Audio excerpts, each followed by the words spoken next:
Kalau ada orang calon penghuni surga Firdaus, itu saat di dunia aktivitasnya kelihatan, dia nggak akan gadaikan sholatnya dengan urusan dunianya. Kenapa? Tadi bandingannya kecil. Loh, kok warisan yang cuma 1 juta saya ambil-ambil, nggak saya pakai, surga Firdaus mau saya tinggalkan. Apa bandingan 1 juta dengan surga Firdaus? Gak ada. Gaji cuma 1 juta, suruh jaga 24 jam, nggak sholat lagi, ngapain? Nih ya, catat kalimat ini. Rizki Anda sudah diatur, Anda akan dapat. Tapi surga Anda belum teratur. Rizki Anda sudah ditentukan, sudah jelas. Yang belum jelas itu surga Anda. Rizki itu jelas Pak Bu. Demi Allah, setiap yang hidup sudah ada jelas ayatnya, hadisnya. Quran surah ke-51 ayat 22. Wa fis samai rizqukum wa ma tu'adun. Di langit telah ditetapkan kadar rizki seseorang, Allah janjikan akan diberikan. Jadi ketika Anda hidup, rizki Anda akan dapat. Yang belum keluar aja dari perut ibundanya sudah mendapatkan rizkinya. Hadis Nabi Al-Arba'in nomor hadis yang keempat. Inna ahadakum yujma'u fi batni ummihi arba'ina yawman nutfah, thumma yakun mithla dhalika 'alaqa, thumma yakun mithla dhalika mudghah. Setiap kalian akan dihimpun di perut ibundanya. Ya 40 hari pertama berbentuk nutfah, pancaran spermatozoa dengan ovum, menyatu jadi satu berproses. 40 hari kedua berbentuk 'alaqah, zigot yang menempel di dinding rahim. 40 hari ketiga berbentuk mudghah, ya satu keratan sudah mulai punya bentuknya. Thumma yursalu ilaihil malak, datang malaikat diutus oleh Allah, yunfakhu fihi roh, meniupkan roh dengan izin Allah Subhanahu wa taala. Begitu roh ditiupkan, wa yu'maru bikatsbi arba'in, ditetapkan 4 hal. Diperintahkan oleh Allah malaikat untuk menetapkan 4 hal. Apa yang pertama? Bikatsbi rizqihi, ditetapkan rizkinya. Makanya begitu ada di perut ibundanya, rizkinya sudah mengalir. Ibu yang makan, sebagian masuk makanan ke dalam bayinya, janinnya, berproses di dalamnya. Jadi antum jangan khawatir, belum lahir aja udah dapat rizki. Apalagi sudah lahir, dapat antum. Silahkan cek. Setiap orang yang hidup akan mendapatkan rizki, dan rizkinya akan sebanding dengan masa kehidupannya. Jadi begitu antum habis rizkinya, di situ antum meninggal. Kaidah mengatakan antum gak akan wafat sebelum rizkinya terpenuhi dengan sempurna. Gak akan dapat. Makanya kematian itu gaib, tidak diberitahu. Rizki pun sifatnya gaib, karena bersanding dua-duanya. Sebab kalau diberitahu, antum gak akan semangat hidup. Ini antum nih, siapa namanya? Iman, tuh udah beriman lagi. Rizki antum 100 miliar, bisa sampai malam ini sudah diambil 999 miliar 999 juta, ya 999 ribu rupiah. Tinggal 1000. Tinggal 1000. Dia begitu 1000 meninggal. Pertanyaan saya, Mas Iman, masih berani nggak nyentuh pop mie di situ tuh? Itu 3000 tuh pop itu. Begitu disedut, baru begini, lak meninggal. Saya yakin ya cuma memilih dia dalam aja zikir, astagfirullah, astagfirullah. Mas sahur nanti aja. Kenapa? Tinggal 1000. Enak banget. Dulu ada film yang nyawanya tertulis tuh di sini tuh di tangannya itu. Sekian bisa ditransfer lagi. Ini nggak bisa, cuma gambaran dunia aja. Ya, saya nggak pernah nonton begitu, cuma pernah lihat sekilas. Tapi nggak bisa begitu Mas. Makanya dirahasiakan. Di rizki kita itu udah jelas. Oh cuma di pinggiran pengkolan jalan, peluit nggak ada. Cepat tahan. Begitu belok, 2000, masya Allah, makasih Pak. 5000, bos. 10.000, oke Pak. Masya Allah. Cek tuh, satu mobil Pak. Cuman diam aja. Ya antum pilih di sini aja, sampai sakit dibawa ke rumah sakit, rizki datang di rumah sakit. Jelas, rizki itu jelas. Yang belum jelas itu surga Anda. Kalau Anda tinggalkan warisan Firdaus untuk mengejar begitu, jadi kelihatan orang Firdaus itu kelihatan. Di begitu Allahu Akbar, sebelum adzan dia sudah tungguin di masjid. Ditungguin. Karena kalimat adzan itu kalimat panggilan. Panggilannya di situ ada kalimat Firdausnya kok. Silakan cek 23 tadi, Quran surah 23 ayat 1. Qad aflaha, asal kata aflaha dari kata falah, falahun. Baik, amalan pertama surga Firdaus itu salat. Alladzina hum fi salatihim khashi'un. Panggilan salat disebut adzan.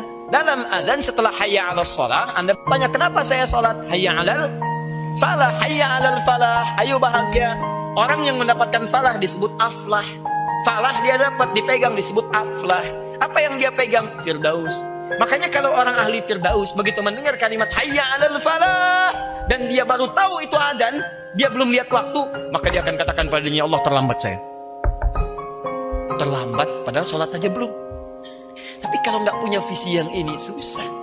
hayya 'alal falah. Oh, belum la ilaha illallah. Masih jauh. Tuh. Sudah. Susah. Takut meninggal aja. Cuma jadi catatan di tulisannya. Ingin masuk surga Firdaus, pulang ke rumah, baiti jannati, rumahku surgaku. Ayo, rumahnya masuk surga, dianya enggak. Ayo cek. Terus lizakati fa'ilun, anilawi mu'ridun, dan seterusnya. Turunkan jadi satu kehidupan. Nah, karena itu saya sarankan pada Anda, kita sebetulnya mulai sih beberapa tempat, bikin hunian, bikin bimbingan. Tapi sebetulnya konsep ini Anda bisa bawa ke tempat Anda sendiri. Kenapa di rumah tidak Anda turunkan? Nih, saya insya Allah bersama keluarga memiliki ikrar, insya Allah masuk surga Firdaus. Ya Allah, mohon ya Allah, mohon ya Allah. Kata Allah, jangan banyak memohon, ini saya berikan tiketnya. Ini tiketnya, kamu mohon saya berikan, kamu mohon saya sampaikan. Apa itu tiketnya? Sudah turunkan. Sholat, zakat, hindarkan dari yang tidak penting. Anil lagwi mu'ridun, tidak penting. Segala hal yang tidak penting, tidak esensial. Teruskan. Maaf, li furujihim hafizun. Kemudian dia menjaga kehormatan dirinya. Kita bergaul secara bebas yang tidak ada batasan, menjaga kehormatan diri. Masya Allah. Ini turunkanlah jadi pedoman kehidupan. Cari aktivitas antum. Mulai bekerja untuk ayah, ibu di rumah, anak-anak sekolah. Jadi kalau ahli Firdaus itu mustahil orang tuanya mengirim anaknya ke tempat yang nggak ada pelajaran sholat di dalamnya. Atau minimal dia nggak bisa sholat. Bahkan dilarang sholat, keterlaluan tuh. Katanya pengen surga Firdaus, tapi mengirim anaknya ke kampus yang bahkan sholat pun dilarang. Dan perjanjian masuknya harus ikut ibadah orang lain. Ada Pak sekarang. Demi Allah saya katakan, saya mengalami situasi itu. Orang tua mengadukan pada kami, anak yang diterima di satu kampus, masuk luar biasa, hebat Pak, prestisius kampusnya. Syarat pertamanya, dia tidak boleh dilarang oleh orang tuanya untuk ikut ibadah di tempat itu yang dikerjakan dalam naungan kampus yang dimaksudkan. Jadi kampus itu kampus agama lain. Di situ ada kewajiban mesti ibadah, mesti ikut kebaktian. Orang tua nggak boleh larang. Kalau dilarang dikeluarkan dari kampus itu. Pertanyaan saya, kok bisa gitu orang tua mengirimkan anaknya ke situ? Ini kan perkara iman ya. Kalau perkara iman gambarannya yang lain. Kalau bicara sekedar nuansa dunia, mau di mana aja silahkan. Tapi kalau kita bicara iman, visi kita berbeda. Iman itu keyakinan. Keyakinan orang Islam beda dengan non-Muslim. Kita nggak boleh menyoal yang non-Muslim. Tugas kita hanya menerangkan. Mau ikut silahkan, mau tidak terserah Anda. Lakum dinukum waliyadin. Dan pembahasan kita saat ini, itu pembahasan yang dilindungi oleh undang-undang kita. Pasal 29 ayat 2. Negara menjamin kemerdekaan tiap-tiap penduduk untuk memeluk agamanya masing-masing dan beribadah menurut agama dan kepercayaannya itu. Kita percaya dengan konsep keislaman, kita percaya dengan Quran, maka kita terjemahkan kepercayaan kita dalam bentuk aktivitas yang disebut dengan ibadah. Tapi kita pun tidak boleh kita usil kemudian mengganggu orang lain. Yang di luar kepercayaan kita silahkan, tugas kita berdakwah, sampaikan. Ini begini, mau ikut silahkan, tidak silahkan. Tapi menyoal, tinggalkan. Apalagi berbuat anarkis itu nggak boleh. Bom sana, bom sini, ya tidak dibenarkan dalam tuntunan. Saya kembalikan ke sini. Ini baru sholat Pak. Antum nih yang itikaf di sini, coba cek pekerjaan Anda selama ini. Duhai Anda yang katanya pengen surga Firdaus, bersama Nabi lagi, Masya Allah, surga Firdaus bersama Nabi, kumpul dengan para syuhada, Allahu Akbar, Allahu Akbar. Ntar deh, Anda siapa? Duhai Anda yang anak kampus, cek, kerjakan lagi, sholat ditunda dan sebagainya, katanya surga Firdaus. Kenapa Anda tidak mencari kampus yang menjamin surga Anda? Dan Anda tidak akan ketinggalan kalau urusan akhirat, urusan dunia Anda dapat juga. Silahkan cek. Ya, apa tidak bisa Anda ke ITB sambil jadi penghafal Quran? Masjidnya terbuka. Apa nggak bisa ke Unpad sebagai penghafal hadis? Bisa. Ambil fakultas kedokteran, sela-sela belajar hadis tentang kedokteran, baca ayatnya, hafalkan, lulus dari Unpad, Masya Allah kedokteran. 5-6 tahun, begitu keluar hafal termasuk ayat-ayat kedokterannya, kan bisa. Keluar dari ITB jadi insinyur yang hafal ayat-ayat Quran terkait dengan aktivitasnya, bisa. Kenapa nggak punya visi seperti itu? Masjid di kampusnya ada, manhajnya ada, tinggal kita terapkan dalam kehidupan. Jadi ada beda. Antum yang di kantor, ibu yang di rumah dan sebagainya. Tuh, anilawi mu'ridun. Berapa kali ibu nonton sinetron yang gak ada kaitan dengan surga? Cek. Katanya pengen ke surga, yang dilihat sinetron gak karuan. Masya Allah. Sebentar pak, tinggal 5 menit lagi. Ayo. Nah, ini baru satu tuh. Ayo, yang tidak penting tinggalkan. Kalau sudah ada zakat jangan ditunda. Bahkan penghuni surga Firdaus itu berusaha, karena di sini ada kalimat zakat, maka dia berusaha untuk berzakat. Bukan nunggu kalau ada zakat baru zakat, bukan. Dia berusaha bekerja supaya bisa zakat. Saya pengen ke surga Firdaus, kata Allah tiketnya zakat, maka saya harus tingkatkan kualitas hidup saya supaya saya bisa berzakat. Dia berdoa, ya Allah, saya ingin berikhtiar, ya Allah, bisa berzakat, ya Allah, beri kesempatan, ya Allah, mohon ya Arab. Gak apa-apa ya Allah, zakat 1000 juga gak ada masalah, yang penting saya bisa berzakat. Begitu sudah 1000, ya Allah, saya malu ya Allah, penghuni surga Firdaus kalau dikumpulkan ditanya teman, dulu zakatnya, iya berapa? 1000. Beri kesempatan ya Arab, saya pengen 25 juta aja zakatnya. Masya Allah, kasih 1 miliar. Betul kan, 2,5%. Oh, habiskan. Itu kepentingan yang sangat indah. Makanya dulu ada, Masya Allah, calon penghuni surga Firdaus, dia senangnya sedekah. Ya, sedekah. Dan sedekahnya pun gak ada yang tahu, Bu, Pak. Jadi, satu komplek nih, kalau ada begitu, indahlah kehidupan sekomplek itu. Jadi orang ini, kalau Anda buka pintu rumah di rumah itu, menjelang subuh, depan rumah Anda sudah ada makanan. Untuk porsi hari itu. Semua warga komplek dapat. Dan bukan sehari 2 hari, tiap hari. Sampai satu ketika nggak ada yang tahu siapa yang kasih di situ. Sepakat dibuat tim untuk begadang, melihat dan mengintai siapa yang nyimpan makanan itu. Tungguin jam 2, jam 3, wah jam 3 udah nggak kelihatan tanda-tanda, nggak ada nih kayak malam ini. Balik semua yang begadang. Begitu kembali mau menjelang subuh dibuka, ada lagi. Satu kali wafatlah seorang yang dikenal baik di lingkungannya, tampilannya sederhana. Begitu dia wafat, sehari nggak ada yang nyimpan makanan, 2 hari nggak ditemukan makanan. Setelah sebulan nggak kelihatan makanan, baru warga sekomplek menyadari bahwa itulah yang meninggal yang biasa sedekah dalam kehidupannya. Masya Allah, kemuliaannya teringat, dibicarakan, dibincangkan, dan jadi, nah ini yang paling indah, jadi kisah yang inspiratif bagi generasi setelahnya. Kenapa Anda tidak coba nih lingkungan-lingkungan seperti ini? Anda yang berangkat tuh ya, maaf berangkat gelap, pulang gelap, kenapa tidak menyiapkan visi Firdaus? Anda yang tugasnya misalnya di Jakarta, dari Bekasi berangkat bahkan sebelum subuh, kenapa dari sekian uang yang dibawa bukan hanya untuk bensinnya, urusan dunia Anda, bensin akhiratnya keluarkan. Walaupun cuma 5.000 jalan, lihat tuh tukang mie tek-tek tuh, tek, hanya untuk mendapatkan yang halal ya dorong. Pernah nggak Anda melihat tukang mie malam-malam jam 3, setengah 4 baca Quran? Pernah nggak melihat tukang sapu di jalan yang Anda tinggal jalan dulu saja mereka sholat di pinggir jalan? Anda mungkin belum pernah lihat bagaimana mereka berseragam sebelum terjun itu dia sholat dulu, terus dia baca Quran, terus dia nyapu. Masya Allah, indah teman-teman. Begitu Anda samperi dia, Anda lihat dia, Anda sapa dia, Anda berikan sesuatu, maka dia berkata dengan seluruh keikhlasan pada dirinya, ya Allah, terima kasih Mas, ya mudah-mudahan sehat, Allah berkahi ya, lancar di jalan.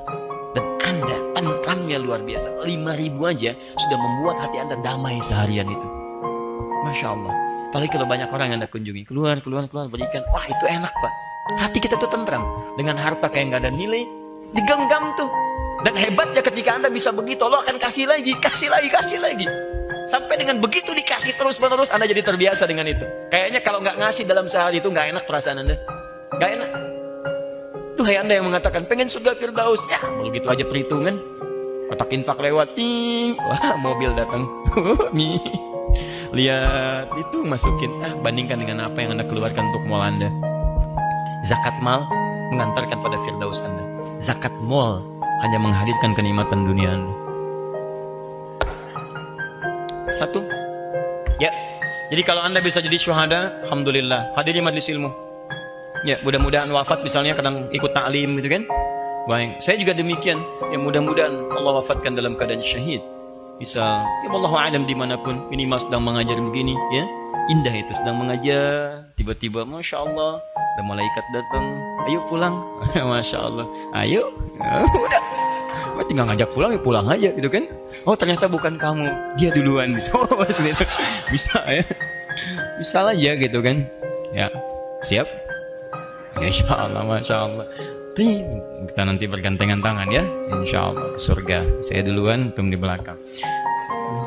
Insya Allah. Allahu a'lam, kita tidak tahu teman-teman. Ada yang nampak seperti bagus, tapi menurut Allah bagus yang lain. Ada yang pendiam, nggak bicara, ternyata zikirnya luar biasa. Begitu keluar kalimat yang bagus, dia nggak bicara, dia zikir. Ya, seperti panglima yang pimpinan chatnya itu sekarang, ini Masya Allah itu 5.000 kali sholawat dalam sehari. Dan kalau nggak ngobrol, dia sholawat pada Nabi. Kalimat thayyibah, di wajahnya kelihatan auranya, kebaikannya, dan dirindukan orang. Setiap datang tuh orang senang gitu. Cobalah begitulah, usahakan setiap datang tuh orang senang dengan manfaat, bukan dengan yang lain-lain. Ya, makanya saya sarankan kalau ketemu orang-orang baik, minta nasihat, bukan minta foto. Minta, Ustaz, foto dong. Masya Allah. Ngapain? Buat saksi di akhirat.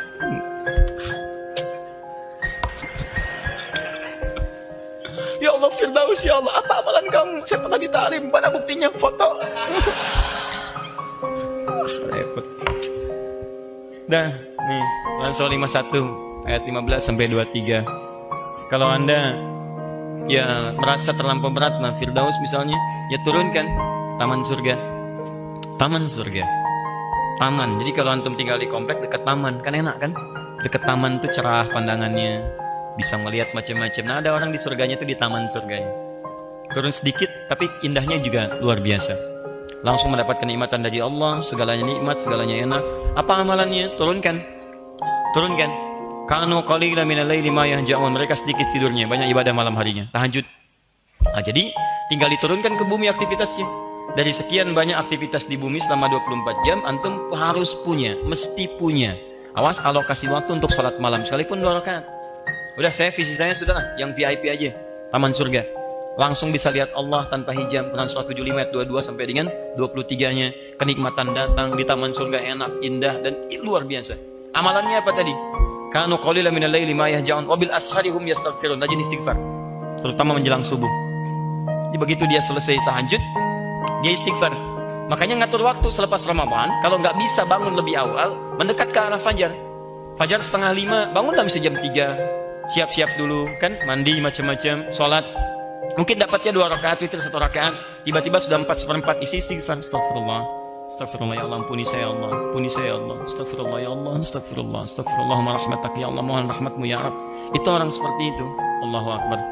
Bahkan disandingkan nanti, itu amalannya disandingkan dengan orang jujur, orang infak dan sebagainya. Buka Quran surah ketiga ayat 17. Ya. As-sabirina was-sadiqina wal-qanitina wal-munfikina wal-mustaghfirina bil ashar. Itu mustaghfirina bil ashar, orang-orang yang rajin istighfar di waktu sahar, waktu menjelang fajar. Itu disandingkan dengan orang sabar. Disandingkan dengan orang jujur, sadiqina. Wal-qanitina disandingkan dengan orang khusyuk, yang sering tawakal kepada Allah. Disandingkan dengan orang infak. Jadi istighfar itu jangan dikira biasa. Amalan istighfar itu dahsyat, Pak. Dahsyat. Itu bisa senilai dengan infak, senilai dengan sabar, senilai dengan khusyuk kepada Allah. Makanya banyak para ulama kalau punya waktu singkat, dia ingin memohon dengan banyak, dia hanya akan istighfar. Seperti waktu singkat antara 2 khutbah Jumat itu. Makanya khatib mengatakan fastaghfiru, ayo istighfar aja, istighfar. Jadi kalau doa Anda terlampau banyak, Anda mendingan istighfar. Sebab istighfar itu ketika Allah ampuni dosa Anda, plus dengan mengabulkan segala keinginan Anda. Diberikan seketika. Kan saya pernah kisahkan dulu, kisah tukang roti dengan salah seorang imam besar itu, Imam Ahmad bin Hanbal. Pernah saya kisahkan kan? Ya, di seorang, Masya Allah, tiba-tiba Imam Ahmad diperjalankan oleh Allah ke satu tempat. Begitu jalan, capek, ya, beliau ingin istirahat, satu masjid. Begitu masuk, diusir oleh marbot masjid, imam besar. Karena cuma tahu aja Imam Ahmad, tapi nggak pernah melihat parasnya. Kan dulu belum ada media sosial. Ya, sekarang kan udah bisa bikin status. Tapi, masuk, ya lah, ukhruj, keluar.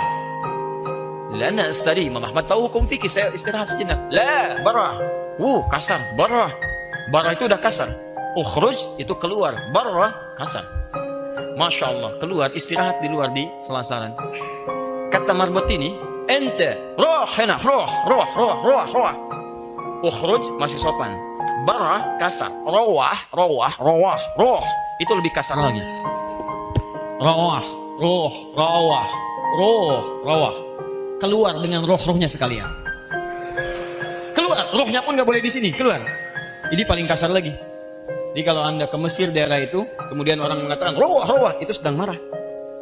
Roh, ente roh. Iya, saya punya roh di sini. Roh, saya punya roh. Gak usah dilawan, sedang marah.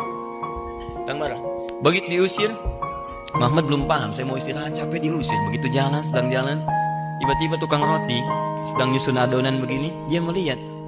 Ya Syekh, Masya Allah, inzil huna. Syekh, kelihatannya kok capek, istirahatlah di sini.